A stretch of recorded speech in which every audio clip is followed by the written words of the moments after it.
தலைக்கு மேல் வெள்ளம் போகும் போது சான் போனால் என்ன, முழம் போனால் என்ன என்ற பழமொழி நம்மில் பலர் கேட்டிருப்போம். இந்த பழமொழி பெரிய பிரச்சனையிலிருக்கும் போது அதிலுள்ள சிறிய இழப்புகள் பற்றி கவலைப்பட வேண்டாம் என்பதை கூறுகிறது. உதாரணமாக, கார்த்திக் என்ற ஒருவர் ஒரு நிறுவனத்தில் வேலை பார்த்தார். திடீரென்று அந்த நிறுவனம் மூடப்பட்டு அவர் வேலை இழந்தார். அந்த அதிர்ச்சியிலேயே அவர் வீட்டிற்கு திரும்பும் வழியில் கார் பஞ்சர் ஆகிவிட்டது.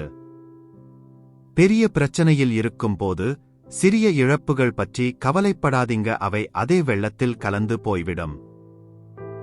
அதனால்தான் பெரியவர்கள் சொல்வார்கள், அந்த துன்பம் கடந்து போகும் வரை அமைதியாக இருக்க கற்றுக்கொள்ளுங்கள்.